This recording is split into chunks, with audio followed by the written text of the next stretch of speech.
ഒരൊറ്റ രാത്രി കൊണ്ട് നിറഞ്ഞ പേമാരിയെ ആ മഴപ്പെയ്ത്തിനെ മിന്നൽ പ്രളയത്തെ അഭിമുഖീകരിച്ച ജില്ല കൂടിയാണ് പത്തനംതിട്ട.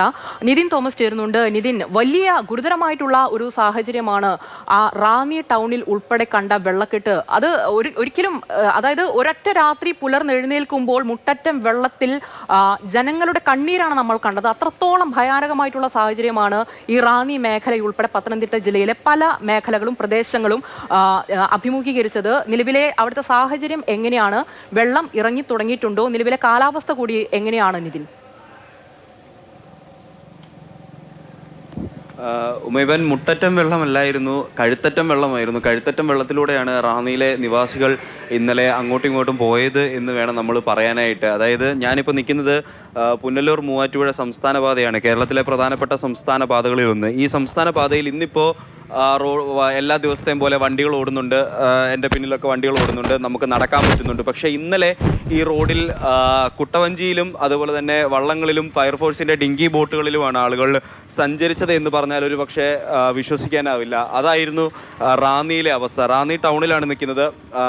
തൊട്ടിപ്പുറത്ത് ഇട്ടിയപ്പാറ ബസ് സ്റ്റാൻഡാണ്. ഇവിടെ ഈ ഭാഗങ്ങളിലെല്ലാം തന്നെ ഇന്നലെ പൂർണ്ണമായും വെള്ളത്തിനടിയിലായിരുന്നു.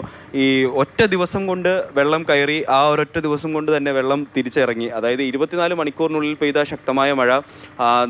ഇന്നലെ ഉച്ചയ്ക്ക് കാലാവസ്ഥാ വകുപ്പിൻ്റെ റിപ്പോർട്ടൊക്കെ വന്നപ്പോൾ 361 മില്ലിമീറ്റർ മഴയായിരുന്നു റാന്നി വടശ്ശേരിക്കരയിൽ മാത്രം പെയ്തത്. അപ്പോൾ അതിനൊപ്പം തന്നെ ഉരുൾപൊട്ടലുകളും ഉണ്ടായി. അതിനെ തുടർന്നാണ് ഇത്തരത്തിൽ വലിയ തോതിലുള്ള മഴ പെയ്തതും അതുപോലെ തന്നെ ഈ നഗരപ്രദേശങ്ങളിൽ ഉൾപ്പെടെ വലിയ തോതിലുള്ള വെള്ളപ്പൊക്കമുണ്ടായതും. റാന്നിയെ സംബന്ധിച്ചിട്ട് നമ്മൾ ഇന്നലെ പ്രദേശവാസികളോട് സംസാരിക്കുമ്പോഴും MLA യോടൊക്കെ സംസാരിക്കുമ്പോഴും അധികൃതരോട് സംസാരിക്കുമ്പോഴും പറഞ്ഞ ഒരു കാര്യമെന്ന് പറയുന്നത് റാന്നിയിൽ ഇതാണ് അവസ്ഥ, കാലങ്ങളായിട്ട് ഇതാണ് അവസ്ഥ.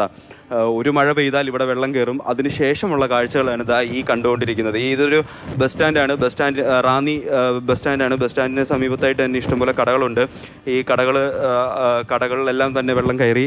അതിനൊപ്പം തന്നെ ഈ ഒരു വെള്ളപ്പൊക്കം ഉണ്ടായിക്കഴിഞ്ഞാൽ അതിനെ അഭിമുഖീകരിക്കുന്ന ജനത, അവർ നേരിടുന്ന ഏറ്റവും വലിയ പ്രശ്നമാണ് ഈ മാലിന്യം അല്ലെങ്കിൽ മാലിന്യ കൂമ്പാരം എന്ന് പറയുന്നത്. ഇവിടെ മൊത്തം ആകെപ്പാടെ മാലിന്യപ്പെട്ട് കിടക്കുകയാണ്. അതുപോലെ തന്നെ ഈ കടകളുള്ളവരൊക്കെ തന്നെ രാവിലെ തന്നെ എത്തി. ഇന്നലെ ചിലപ്പോൾ അവർ ഉറങ്ങി കാണത്തില്ല, അതിൻ്റെ പിന്നാലെയാണ് അവർ രാവിലെ തന്നെ എത്തി ഇപ്പോൾ ഇവിടെ എല്ലാം ക്ലീനിങ്ങും കാര്യങ്ങളും ഒക്കെ തുടങ്ങിയിരിക്കുന്നത്. ചേട്ടാ, കട നടത്തുന്നില്ലേ? രാവിലെ തന്നെ ക്ലീനിങ്ങിന് എത്തിയതാണ്. അതെ അതെ. എന്താ അവസ്ഥ? കടയുടെ അവസ്ഥ? ഇന്ന് കടവസ്ഥ മൊത്തം വെള്ളം കയറി നശിച്ചില്ലേ. ഇവിടെ കോൾഡ് സ്റ്റോറേജ് ആയിരുന്നു. കോൾഡ് സ്റ്റോറേജ്, ചിക്കൻ കടയിൽ. സാധനങ്ങൾ മാറ്റാൻ കഴിഞ്ഞായിരുന്നു? പറ്റിയില്ല. ഇല്ല, ചുറ്റിനും വെള്ളമല്ലായിരുന്നു. എത്ര രൂപയുടെ നാശനഷ്ടം ഉണ്ടായിട്ടാണ്? ഒരു 1.5 രൂപയുടെ പോയിട്ടുണ്ട്. ഇനിയിപ്പോൾ എന്താ ചെയ്യാൻ പറ്റുക? ഒന്നുമില്ല. ഫ്രീസർ എല്ലായിടും കൂട്ടും. ഫ്രീസറെല്ലാം പോയില്ലേ. ഒരു 4-5 ലക്ഷം രൂപയുടെ നഷ്ടം മണ്ടേ വന്നിട്ടുണ്ട്. എല്ലാം പോയി. ഇതിനു മുമ്പ് ഇങ്ങനത്തെ സമാന സാഹചര്യം പിന്നെ എല്ലാം ഇന്നും ഉണ്ടായിരുന്നു. 2018 ഉണ്ടായിരുന്നു ഇതേ സാഹചര്യം. പക്ഷെ നമുക്ക് അറിയാൻ പറ്റിയ സാഹചര്യം എല്ലാം മാറ്റാനെല്ലാം പറ്റുമായിരുന്നു. ഇപ്പൊ ഒന്നുമില്ല. ചുറ്റുപാടും എല്ലാം വെള്ളമായില്ല. അതെ അതെ. ഈ സമയം വെള്ളം കയറി കഴിഞ്ഞു. അവരായിരിക്കും പഞ്ചായത്ത്, നമുക്ക് അതിനെപ്പറ്റി അറിയില്ല. പഞ്ചായത്ത് എന്നായിരിക്കും. ഞങ്ങൾക്ക് അതൊക്കെ ഇനി ഷർട്ട് മാസത്തിൽ കളത്തിയിട്ട് വെള്ളം പോയില്ലേ. മൊത്തം എല്ലാം ഫ്രീസർ എല്ലാം പോയി. ഫ്രീസർ എല്ലാം പോയി. കൊണ്ട കുഴിച്ചിടാന്നെല്ലാം കുഴിച്ചിടാൻ ആദ്യം തൊട്ട് പുതിയ സാധനങ്ങളെല്ലാം മേടിക്കാമെന്ന് മാത്രമേ ഉള്ളൂ. ഇനിയിപ്പോൾ ഈ കട പഴയ രീതിയിലാക്കണമെങ്കിൽ ഇതിനകത്ത് മൊത്തം സാധനങ്ങൾ മാറ്റണം. മൊത്തം മേടിക്കണം. പെയിന്റിങ്, വയറിങ് എല്ലാം വരും. ഇതാണ് നിലവിലെ ഇവിടുത്തെ കടക്കാരുടെ അല്ലെങ്കിൽ ഈ പ്രദേശങ്ങളിലൊക്കെ തന്നെ ഉപജീവനത്തിനായിട്ട് കട നടത്തുന്നവരുടെയൊക്കെ നിലവിലെ അവസ്ഥ എന്ന് പറയുന്നത്. ഈ താമസക്കാരുടെയും അവസ്ഥ നമ്മൾ ഇന്നലെ കാണിച്ചതുപോലെ തന്നെ മറ്റൊന്നല്ല.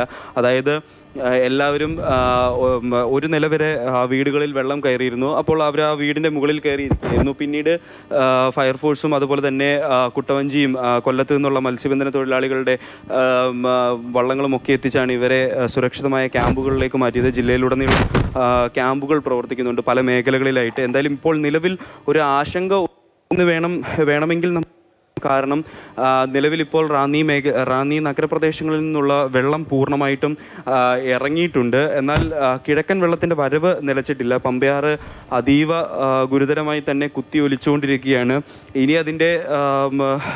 ഇനി അത് ഒഴുകിയെത്തുന്നത് ആറന്മുള അതുപോലെ തന്നെ അപ്പർ കുട്ടനാട് മേഖലകളിലേക്കാണ്. അവിടെയായിരിക്കും ഇനി വെള്ളം ഒരുപക്ഷെ കയറാൻ സാധ്യതയുണ്ടാവുക. ഇന്നലെ തന്നെ ആറന്മുളയിലൊക്കെ വെള്ളം കയറിയിരുന്നു. അപ്പോൾ ഈ കിഴക്കൻ വെള്ളം വരുന്നതിന് മുമ്പ് തന്നെ അവിടെ വെള്ളം കയറിയിട്ടുണ്ടെങ്കിൽ ഇന്നത്തെ വെള്ളം ചെല്ലുമ്പോൾ വീണ്ടും ഒരു ഗുരുതരമായ സാഹചര്യത്തിലേക്ക് ഒരുപക്ഷെ കടന്നു ചെന്നേക്കാം. എന്നാൽ ഇന്നലെ രാത്രി മുഴുവൻ അതുപോലെ തന്നെ ഇന്ന് പകലുമൊക്കെ മഴയ്ക്ക് ഒരു ചെറിയ ശമനമുണ്ട് എന്നാണ് നമ്മൾ മനസ്സിലാക്കുന്നത്. കിഴക്ക് വനമേഖലയിൽ എങ്ങനെയാണ് മഴ എന്നുള്ള കാര്യത്തിൽ വ്യക്തത വന്നിട്ടില്ല. അതിന് അധികൃതർ അതുപോലെ തന്നെ കാലാവസ്ഥാ വകുപ്പൊക്കെ അറിയിച്ചെങ്കിൽ മാത്രമേ നമുക്ക് കൃത്യമായിട്ടുള്ള ഒരു വിവരങ്ങൾ ലഭിക്കുകയുള്ളൂ. എന്നാൽ ഇപ്പോൾ നിലവിൽ ഈ നഗരപ്രദേശങ്ങളിലൊന്നും തന്നെ ശക്തമായ മഴയില്ല എന്നാണ് നമ്മൾ മനസ്സിലാക്കുന്നത്. ചേട്ടാ, എങ്ങനെയായിരുന്നു ഇന്നലത്തെ അവസ്ഥ? ഇന്നലത്തെ അവസ്ഥ കഷ്ടം പിടിച്ച അവസ്ഥയായിരുന്നു. ഇന്ന് രാവിലെ എന്തായാലും റോഡ് ഒരുമാതിരി രക്ഷപ്പെട്ടു വന്നിട്ടുണ്ട്, വണ്ടി യാത്ര ചെയ്യാൻ പറ്റുന്നുണ്ട്. എന്നാൽ മാമുക്കിന് അപ്പുറത്തോട്ട് പേട്ടയിലൊക്കെ വെള്ളം കയറി കിടക്കുന്ന സമയമാണ് ഇപ്പോഴും. രാവിലെ മറ്റു വലിയ ശല്യമായിട്ടില്ല. നമ്മുടെ റോഡുകൾ കംപ്ലീറ്റ് ബ്ലോക്കായിട്ടായിരുന്നു ഇന്നലെ കിടന്നത്. ഇന്നെന്തായാലും അതിനൊരു മാറ്റം വന്നിരിക്കുന്നു രാവിലെ. ഇനി മഴ പെയ്യാതിരുന്നാൽ ഇവിടെ റാന്നിക്കാർ രക്ഷപ്പെടും. പക്ഷേ ഈ കൂടുതലും അവർക്ക് എന്ത് പറ്റിയെന്ന് ചോദിച്ചു കഴിഞ്ഞാൽ ഓണത്തിനുള്ള സാധനങ്ങൾ കൂടുതൽ ഇവിടെ സ്റ്റോക്ക് ചെയ്തിരുന്നു. അത് മൊത്തം നഷ്ടപ്പെട്ടു പോയിട്ടുള്ളതാണ്. കോടിക്കണക്കിന് നഷ്ടങ്ങൾ ഇവിടെ തന്നെ സംഭവിച്ചു. പിന്നെ രണ്ടാമത്തെ എല്ലാ പ്രാവശ്യവും വെള്ളം പൊങ്ങുമ്പോൾ നമ്മൾ പറയും ഇവിടെ രക്ഷാപ്രവർത്തനം നടത്തണം, അതായത് പക്ഷേ അതിന് അടിയന്തരമായ ഒരു കാര്യങ്ങളെന്ന് പറഞ്ഞു കഴിഞ്ഞാൽ ആറ്റിലെ മണൽ വാരി കുറേ വൃത്തിയാക്കി കഴിഞ്ഞാൽ കുറച്ച് വെള്ളമൊക്കെ ഒതുങ്ങും. ഇപ്പം ഈ 2018 കഴിഞ്ഞ പിന്നാണ് ഇങ്ങനെ ഇത്രയും വെള്ളം എന്ന് പറഞ്ഞാൽ മൊത്തം മൂടിക്കിടക്കുകയാണ്, മൊത്തം മൂടിക്കിടക്കുകയാണ്. ആ ഒരു അവസ്ഥയിൽ നിന്ന് മാറ്റം വന്നില്ലെങ്കിൽ നാട്ടുകാരുടെ കാശ് പോവുകയുള്ളൂ, കട നടത്തുന്നതിന് മുടിഞ്ഞ് പെരക്കകത്ത് കയറുകയുള്ളൂ. അതാണ് കുഴപ്പം പറ്റുന്നത്. ഇന്നലെ നമ്മളോട് ഈ അധികൃതരും അതേപോലെ തന്നെ ഈ റാന്നിയുടെ MLA ഒക്കെ നമ്മളോട് സംസാരിക്കുമ്പോൾ നമ്മളോട് പങ്കുവച്ച കാര്യവും അത് തന്നെയായിരുന്നു. അതായത് പമ്പയാറ്റിൽ മണൽ നല്ല രീതിയിൽ അടിഞ്ഞുകൂടിയിട്ടുണ്ട്. അതിനോടൊപ്പം തന്നെ 2018 വെള്ളപ്പൊക്കത്തിലുണ്ടായ എക്കൽ കാര്യങ്ങൾ, ഇതിലേക്കാണ് ഈ കുത്തിയൊലിച്ചെത്തുന്ന വെള്ളവും അതുപോലെ തന്നെ മണ്ണിടിച്ചിലുണ്ടാകുമ്പോൾ എത്തുന്ന മണ്ണുമൊക്കെ ഒലിച്ചിറങ്ങുന്നത്. ഇത് തന്നെയാണ് പ്രധാനമായിട്ടും ഈ പ്രദേശങ്ങളിൽ വലിയ തോതിലുള്ള ഒരു നാശനഷ്ടത്തിനും അല്ലെങ്കിൽ വെള്ളപ്പൊക്കത്തിനുമൊക്കെ കാരണമാകുന്നത്. നമ്മൾ ഇന്നലത്തെ ഒരു വിവരങ്ങളിലേക്കും കൂടെ കടന്നു ചെല്ലാമെന്ന് ഞാൻ പ്രതീക്ഷിക്കുന്നു. അപ്പോൾ ആ വിവരങ്ങളിലേക്ക് ചെല്ലുകയാണെങ്കിൽ നമ്മൾ ഇന്നലെ പ്രധാനമായിട്ടും 3 ഒരു വലിയ തോതിലുള്ള മണ്ണൊലിപ്പുണ്ടായത്. അത് ചിറ്റാർ വയ്യാറ്റുപുഴ കുളങ്ങര, ചിറ്റാറിൽ വയ്യാറ്റുപുഴ കുളങ്ങര വാലിയിൽ അവിടെ 2 ഏക്കറോളം കൃഷിസ്ഥലമാണ് ഒലിച്ചു പോയത്. ഒപ്പം ചെറിയ മണ്ണിടിച്ചിലുകളും ഉണ്ടായി. അതിന് പിന്നാലെ കോന്നി അരുവാപ്പുലം പഞ്ചായത്തിൽ കൊക്കാത്തോട് നെല്ലിക്കാമ്പാറ എന്ന സ്ഥലത്ത് മണ്ണിടിച്ചിലുണ്ടായി. കൂടാതെ തണ്ണിത്തോട് പഞ്ചായത്തിലെ തേക്കുതോട് തൂമ്പാക്കുളത്തും മണ്ണിടിച്ചിലുണ്ടായി. അവിടെ ഇത്തരത്തിലൊരു 3 പ്രധാനമായിട്ടും മണ്ണിടിച്ചിലുണ്ടായി. പമ്പയാറ്റിലേക്കും കക്കട്ടാറിലേക്കും കല്ലാറിലേക്കുമൊക്കെ വെള്ളം ഈ മണ്ണ് ഒലിച്ചെത്തിയതും അതിനെ തുടർന്ന് വെള്ളം വലിയ തോതിൽ റാന്നിയിലേക്ക് ഇരമ്പിയെത്തിയതും. പിന്നെ 7ഓളം കുടുംബങ്ങളെ ഈ മേഖലയിൽ നിന്നൊക്കെ മാറ്റി പാർപ്പിച്ചു. ഇന്നലെ നമ്മൾ ലൈവ് കൊടുത്ത സ്ഥലമെന്ന് പറയുന്നത് റാന്നി മേൽപ്പാലമായിരുന്നു. ആ മേൽപ്പാലത്തിന് സമീപത്ത് നിന്ന് താഴേക്ക് നമ്മളിപ്പോൾ ഈ നിൽക്കുന്ന സ്ഥലത്തേക്ക് കടന്നു വരാൻ പറ്റത്തില്ലായിരുന്നു. ഞാൻ സൂചിപ്പിച്ചതുപോലെ തന്നെ വള്ളങ്ങളിലോ അല്ലെങ്കിൽ കുട്ടവഞ്ചിയിലോ ഒക്കെ ആയിരുന്നു കടന്നു വരാൻ സാധിക്കുക. ജില്ലയിലെ ഏകദേശം ഒട്ടുമിക്ക റോഡുകളിലും വെള്ളം കയറിയ അവസ്ഥയിലായിരുന്നു. റോഡുകളൊന്നും തന്നെ ഗതാഗത യോഗ്യമായിരുന്നില്ല. മന്ദിരമ്പടിയിൽ നിന്ന് വടശ്ശേരിക്കര റൂട്ട്, അതേപോലെ തന്നെ Kozhencherry Mallappally route, Ranni Kozhencherry route, Chengannur Aranmula route, Konni Attachakkal route, ഈ ഭാഗങ്ങളിലെല്ലാം തന്നെ വലിയ തോതിൽ വെള്ളം കയറിയിരുന്നു. എന്തായിരുന്നു ഏട്ടാ അവസ്ഥ? ഞങ്ങൾ അന്നേരം 11:30 ഞങ്ങൾ പോയി ഇവിടെ നിന്ന് ഇറങ്ങി. വൈകിട്ട് 10:30 വരയ്ക്കും ഇവിടെ ഉണ്ടായിരുന്നത്. 10:30 വരയ്ക്കും. ഞങ്ങൾ 24 hours കടയാണ്, തയ്യക്കടയാണ്. അപ്പോൾ ഇവിടെ നിന്ന് ഇറങ്ങണമെന്ന് പോയിട്ട് ഒരു 3 മണിക്ക് വരാനാണ് നടന്നത്. അവിടെ നിന്ന് വണ്ടി ഇല്ല. അപ്പോൾ വണ്ടി ഇല്ലെന്ന് ഞങ്ങൾ മറുപടി അവിടെ സ്റ്റേ ആയി. മറുപടി പത്തനംതിട്ടയിൽ നിന്ന് മാറി ഇവിടെ വന്ന് പുളിമുക്കിൽ സ്റ്റേ പണി. ഇപ്പം കട തുറന്നു നോക്കില്ല. ഇത് എൻ്റെ കടയാണ്. ഇതിനകത്ത് സാധനങ്ങൾ എല്ലാം ഉണ്ട്. 4 ലക്ഷം രൂപ പൊരുളും ഉണ്ട്, സാധനമുണ്ട്. ഒന്നും ചെയ്യാൻ പറ്റത്തില്ല. ഇതിപ്പോൾ എത്ര നാളായി കട തുടങ്ങാൻ? ഇപ്പോൾ കട തന്നെ 6 മാസമായി. 6 മാസം ഇറക്കുമ്പോൾ വെച്ചാൽ 6 മാസമായി. 6 മാസത്തിൽ നഷ്ടം ഗവൺമെൻറ് തരത്തില്ല, ഇരുന്നാലും മുയற்சி വേണ്ട. ഇത്തരത്തിൽ ജീവിതമാർഗമാണ്, ഓരോരുത്തരുടെയും ജീവിതമാർഗമാണ് നശിച്ചിരിക്കുന്നത്.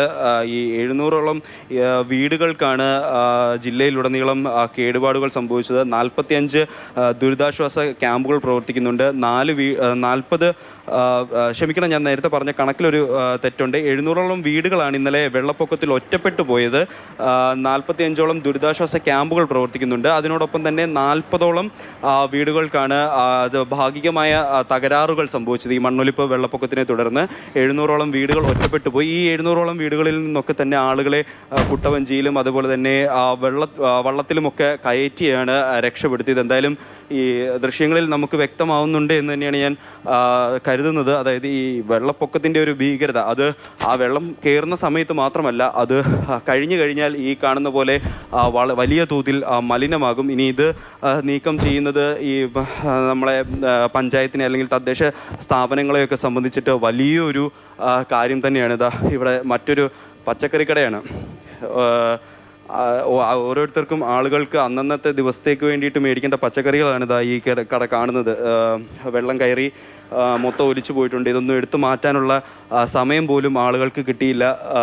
നല്ല തോതിൽ പച്ചക്കറി ഉണ്ടായിരുന്ന ഒരു കടയാണ് ഇത്തരത്തിൽ നശിച്ച് കിടക്കുന്നത്. ആ പച്ചക്കറികൾ മൊത്തം ഒലിച്ചു പോയി. കടക്കാരൻ എന്തായാലും മൊത്തം സാധനങ്ങളും നഷ്ടമായിരിക്കുകയാണ്.